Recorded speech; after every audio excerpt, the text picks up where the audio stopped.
I'm Cam. I'm Charlie. Sorry. Yes! Hello guys, स्वागत है आपका फिल्म बस्टर में। और गाइस, इस वीडियो में हम देखेंगे हॉलीवुड की वो मूवीज़ जिसमें 18+ सीन्स या न्यूड सीन्स तो हो गए ही होंगे और साथ में मूवीज़ की कहानी भी बढ़िया होगी। अगर देखा गया तो 18+ वीडियोज़ में भी 18+ सीन्स होते हैं, लेकिन हम मूवीज़ के 18+ सीन्स देखना ज़्यादा प्रेफर करते हैं क्योंकि उसमें 18+ सीन्स के साथ कहानी अच्छी होती है और एक्टर्स की एक्टिंग भी। लिस्ट की सारी मूवीज़ की स्टोरी आपको बहुत ज़्यादा पसंद आएगी, इसकी मैं गारंटी दे सकता हूँ। और लिस्ट की मूवीज़ में आपको एक से बढ़कर एक 18+ सीन्स देखने को मिलेंगे जो आप कभी भी भूल नहीं पाओगे और आपको बहुत पसंद आएंगे। तो 18+ वार्निंग के साथ चलो चलते हैं मूवीज़ की गर्म दुनिया में। You don't need the gun. That depends on your definition of safe sex. Number 10 पे है 2007 में रिलीज़ हुई एक romance comedy movie Good Luck Chuck. इस मूवी के अंदर कहानी दिखाई गई है चक नाम के एक आदमी की जो एक डेंटिस्ट होता है। एक दिन चक अपनी एक्स गर्लफ्रेंड की शादी में गया होता है जहाँ पर उसे पता चलता है कि वो एक गुड लक चार्म है, यानी कि जो भी लड़की या औरत चक के साथ घपाघप करेगी उसे उसका सोलमेट यानी कि जीवन साथी मिल जाएगा। उस दिन के बाद चक की ज़िंदगी बदल जाती है और ढेर सारी औरतें चक के साथ घपाघप करने आने लगती है ताकि उन्हें उनका जीवन साथी मिल जाए। तो आगे चक के साथ क्या होता है ये आपको मूवी देखने के बाद ही पता चलेगा। मूवी को 5.6 आउट ऑफ 10 की IMDb रेटिंग मिली है। Come over. I want to. I just don't think that we should. Does your phone receive pictures? Dane Cook, Jessica Alba. Number 9 पे है 2007 में रिलीज हुई एक बहुत ही amazing action thriller movie shoot 'M up. Movie के अंदर कहानी दिखाई गई है स्मिथ नाम के एक आदमी की जो एक रात को बस स्टॉप पर बैठा होता है। वो देखता है कि एक प्रेग्नेंट औरत के पीछे एक गुंडा बंदूक लेके भाग रहा है। स्मिथ उस औरत को उस गुंडे से बचा लेता है, लेकिन उस औरत को महसूस होने लगता है कि उसका बच्चा बाहर आने वाला है। तो स्मिथ उस औरत की वहीं पर डिलीवरी कर देता है। डिलीवरी करने तक उस गुंडे का बॉस और बाकी के साथी उस लोकेशन पर आ जाते हैं और स्मिथ और उस औरत पे गोलियां चलाने लगते हैं। एक गोली उस औरत को लग जाती है और वो वहीं पर मर जाती है। स्मिथ कैसे तो करके उस औरत के बच्चे को लेके वहाँ से भाग निकलता है। बाद में स्मिथ उस बेबी का ख्याल रखने का डिसाइड कर लेता है। आगे क्या होता है ये आपको मूवी देखने के बाद ही पता चलेगा। और मूवी में मोनिका बेलुसी है तो मूवी में कितने ज़्यादा हॉट सीन्स हो गए इसका अंदाज़ा आप लगा सकते हैं। मूवी को 6.7 आउट ऑफ 10 की IMDb रेटिंग मिली है। Why are you trying to kill this woman? Do you really think the people that employ me were just gonna stand by? There's no way you can cover up this whole thing. Number 8 पे है दो बहुत ही बढ़िया movies final destination 3 और final destination 4। इन movies को अगर story के हिसाब से देखा गया तो मैं नंबर 1 पे भी रखता, लेकिन दोनों मूवीज़ में सिर्फ एक ही 18+ सीन है, इसीलिए नंबर 8 पे रखी है। लेकिन जो भी 18+ सीन्स है वो बहुत ही बढ़िया है। दोनों पार्ट्स में से मैं आपको थर्ड पार्ट की थोड़ी आइडिया दे देता हूँ। मूवी के अंदर कहानी दिखाई गई है वेंडी नाम की एक लड़की की जो अपने दोस्तों के साथ अम्यूज़मेंट पार्क में गई होती है। जब वेंडी और बाकी दोस्त रोलर कोस्टर की सवारी लेते हैं तब वो सारे के सारे उसमें एक्सीडेंटली बहुत बुरी तरीके से मारे जाते हैं और तब भी वेंडी डर के नींद से जाग जाती है उसी अम्यूज़मेंट पार्क में। जल्दी वेंडी को महसूस होता है कि उसके सपने में जो चीज़ें देखी थी वो हकीकत में बदल रही है और वो चीखते चिल्लाते अपने दोस्तों को रोलर कोस्टर में जाने से मना कर देती है। सच में रोलर कोस्टर का एक्सीडेंट हो जाता है, लेकिन वेंडी और उसके दोस्त बच जाते हैं। लेकिन कहते हैं ना, मौत के साथ पंगा नहीं लेते। ऐसा क्यों कहते हैं ये आपको मूवी देखने के बाद ही पता चलेगा। दोनों मूवीज़ बहुत ही बढ़िया है और आपको ज़रूर पसंद आएगी। और मूवीज़ के 18+ सीन्स भी बहुत ही बढ़िया है। मूवी को 5.8 आउट ऑफ 10 की IMDb रेटिंग मिली है।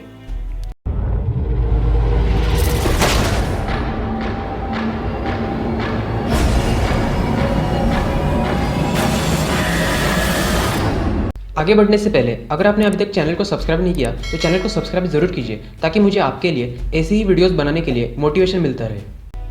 नंबर 7 पे है 1995 में रिलीज हुई एक एक्शन एडवेंचर मूवी गोल्डन आय। मूवी के अंदर दिखाया गया है जेम्स बॉन्ड का दोस्त जो उसके मिशन में उसका साथी भी होता है, एक मिशन के दौरान मारा जाता है और एक बहुत ही खतरनाक हथियार जिसका नाम होता है गोल्डन आय गलत हाथों में पड़ जाता है। MI6 उस हथियार को वापस पाने के लिए अपने सबसे बेस्ट एजेंट 007 को रशिया भेजती है, लेकिन ये बिल्कुल भी आसान नहीं होने वाला क्योंकि रशियन सिंडिकेट का लीडर बहुत ही शातिर होता है जो जेम्स बॉन्ड की हर चाल पहले ही पहचान पा रहा होता है। और उसके साथ जेनिया ओनेटॉप नाम की एक खतरनाक असैसिन होती है जो लोगों को मारने के लिए घपाघप का इस्तेमाल करती है। मूवी को 7.2 आउट ऑफ 10 की IMDb रेटिंग मिली है। Man just won't take a hint. You don't need the gun. That depends on your definition of safe sex. Number 6 पे है 2009 में रिलीज हुई एक comedy romance movie the ugly truth. इस movie के अंदर कहानी दिखाई गई है एबी नाम की एक लड़की की जो एक टीवी प्रोड्यूसर होती है। एक दिन एबी का कलीग माइक उसे रिलेशनशिप के बारे में ज्ञान देता है और खुद को सही साबित करने के लिए एबी को कुछ टास्क देता है जो उसे प्यार पाने में मदद करेंगे। और एबी माइक को गलत साबित करने के लिए वो टास्क करने के लिए तैयार भी हो जाती है। लेकिन उसके बाद मूवी में जो ढेर सारी कॉमेडी है ये आपको मूवी देखने के बाद ही पता चलेगी। मूवी में ढेर सारे न्यूड सीन्स है और मूवी का वाइब्रेटर वाला सीन बहुत ही फेमस है और शायद आपने देखा भी होगा। मूवी को 6.4 आउट ऑफ 10 की IMDb रेटिंग मिली है। Rule number 1, we have to teach you flirting. I know how to flirt. Put the hot dog in slowly. I don't think so. Number 5 पे है 1994 में रिलीज हुई एक mystery romance thriller movie colour of night. इस movie के अंदर कहानी दिखाई गई है बिल कैपा नाम के एक साइकोलॉजिस्ट की जिसका एक पेशेंट सुसाइड कर देता है। उस हादसे के बाद बिल अपना काम छोड़ देता है। कुछ साल गुजरने के बाद बिल अपने एक दोस्त बॉब मूर से मिलने जाता है, लेकिन इससे पहले कि वो बॉब से मिल पाए कोई बॉब का मर्डर कर देता है। जब बिल इस मर्डर के पीछे की मिस्ट्री सॉल्व करने की कोशिश करता है तो वो मिलता है बॉब के 5 साइकोलॉजिकली डिस्टर्ब पेशेंट्स से, लेकिन उसमें से एक पेशेंट से बिल को प्यार हो जाता है। अब आगे की स्टोरी और मूवी की मिस्ट्री आपको मूवी देखने के बाद ही पता चलेगी। मूवी को 5.2 आउट ऑफ 10 की IMDb रेटिंग मिली है। Today I'd like to focus on a most enlightening and challenging topic. Sex. More or less. Number 4 पे है जॉर्डन बेलफोर्ड की ट्रू स्टोरी पर बेस्ड 2013 में रिलीज हुई एक biographical comedy crime 18+ movie Wolf of Wall Street. इस movie के अंदर कहानी दिखाई गई है 1990s की, जब जॉर्डन बेलफोर्ड अपने पार्टनर डॉनी एजॉफ के साथ टीम अप करते हैं और एक स्टॉक ब्रोकरेज फर्म स्टार्ट करते हैं जिसका नाम होता है स्ट्रैटन ओकमर्ट। जल्द ही उनकी कंपनी छोटे 20 लोगों के स्टाफ से 250 लोगों के स्टाफ में बदल जाती है और ट्रेडिंग कम्युनिटी और वॉल स्ट्रीट में उनकी पहचान भी बढ़ जाती है और जॉर्डन को लोग वुल्फ ऑफ वॉल स्ट्रीट कहने लगते हैं।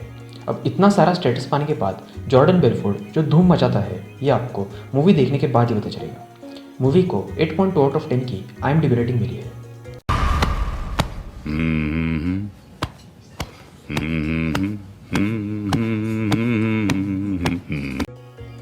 नंबर 3 पे है 2014 में रिलीज हुई एक mystery thriller movie gone girl. इस मूवी ने 3 अवार्ड्स जीते हैं और मूवी की लीड एक्ट्रेस को इस मूवी के लिए बेस्ट एक्ट्रेस का ऑस्कर नॉमिनेशन भी मिला है। मूवी के अंदर कहानी दिखाई गई है निक ड्यून नाम के आदमी की जिसकी खूबसूरत बीवी उनके 5th वेडिंग एनिवर्सरी पर लापता हो जाती है। वो जब पुलिस को रिपोर्ट करता है तो उस पर मीडिया का कुछ ज़्यादा ही फोकस आ जाता है। जैसे जैसे मूवी आगे बढ़ती है तो निक के झूठ, कपट और अजीब बर्ताव लोगों को एक प्रश्न सोचने पर मजबूर कर देती है कि क्या निक ने अपनी बीवी का खून किया है। आगे क्या होता है और मूवी की अमेजिंग मिस्ट्री आपको मूवी देखने के बाद ही पता चलेगी। मैंने ये मूवी की मिस्ट्री देखने के लिए ली थी, लेकिन मूवी के ढेर सारे 18+ गपागप सीन्स देख के मैं खुद चौंक गया था। मूवी को 8.1 आउट ऑफ 10 की IMDb रेटिंग मिली है। Trained monkey who doesn't get lethal injections. She's going to eat you alive. You assaulted her? It's not good enough for you? I hit her? It's not even close. Absolutely not. I never touched her. Number 2 पे है American पाई की पूरी movie series, जिसमें total 9 parts से 18+ movies की बात चल रही हो और अमेरिकन पाई का नाम ना आए ऐसा कभी हो ही नहीं सकता। इस पूरी मूवी सीरीज़ में 18+ और न्यूड सीन्स भर भर के पड़े हैं और मूवीज़ की कहानी भी बहुत ही अच्छी है। मैंने ये पूरी movie series movies available on YouTube वाली सीरीज़ में ऑलरेडी कवर की है, लेकिन जो लोग नए हैं उनके लिए मैं फर्स्ट पार्ट की थोड़ी आइडिया दे देता हूँ। 1999 में रिलीज हुई एक कॉमेडी रोमांस 18+ मूवी अमेरिकन पाई। इस मूवी के अंदर कहानी दिखाई गई है जिम, ऑज, फिंच और केविन नाम के 4 दोस्तों की जो एक बार साथ मिलकर डिसाइड करते हैं कि वो चारों कॉलेज से ग्रेजुएट होने से पहले अपनी वर्जिनिटी लूज़ करेंगे। एक साइड होते हैं ये चारों और एक साइड होता है उनका दोस्त स्टिफलर, जिसके अलग ही कारनामे होते हैं। उन चारों में से जिम पढ़ाई में अच्छा होता है और इसीलिए उनकी कॉलेज में से नाडिया नाम की लड़की कुछ डाउट्स क्लियर करने के लिए जिम के घर आती है। जब जिम रूम से बाहर चला जाता है तो गर्मी होने की वजह से नाडिया कुछ कपड़े निकालकर हल्का महसूस करने लगती है। अब जिम वापस आने के बाद वो पढ़ाई करेंगे या फिर MCQ सॉल्व करेंगे या फिर ऑनलाइन लेक्चर अटेंड करेंगे, ये आपको मूवी देखने के बाद ही पता चलेगा। मूवी को 7 आउट ऑफ 10 की IMDb रेटिंग मिली है। I think he's trying to watch some illegal channels here. Illegal channels? This is just bad reception, honey. Oh, baby. Number 1 पे है 2011 में रिलीज हुई दुनिया की one of the best mystery thriller movie the girl with the dragon tattoo. इस movie के अंदर कहानी दिखाई गई है मिकेल ब्लोमक्विस्ट नाम के एक जर्नलिस्ट यानी कि एक पत्रकार की, जिसे एक बार एक अमीर आदमी की 40 साल पहले अचानक गायब हुई भतीजी को ढूंढने की केस मिलती है। इस केस में मिकेल मदद लेता है लिज़बेथ सैलेंडर नाम की लड़की की, जो एक हैकर होती है और जिसके शरीर पर जगह जगह टैटूज और पियर्सिंग्स होती है। अब क्या मिकेल और लिज़बेथ मिलकर इतनी पुरानी यानी कि 40 साल पहले की मिस्ट्री को सॉल्व कर पाएगी या नहीं, ये आपको मूवी देखने के बाद ही पता चलेगा। मूवी देखने के बाद 4-5 दिन के लिए तो मूवी आपके दिमाग से नहीं उतरेगी, इसकी मैं गारंटी दे सकता हूँ। मूवी में 18+ सीन्स के साथ कुछ डिस्टर्बिंग सीन्स भी है, तो अगर दिमाग से मैच्योर हो तो ही ये मूवी देखना। मूवी को 7.8 आउट ऑफ 10 की IMDb रेटिंग मिली है। Can I call you Elizabeth? I want you to help me catch a killer of women. I've got absolutely no idea how they're connected to the death of a 16-year-old girl. तो अगर आपको video अच्छी लगी हो तो video को like ज़रूर कीजिए और चैनल को सब्सक्राइब भी कर दीजिए। अगली वीडियो तक सी या।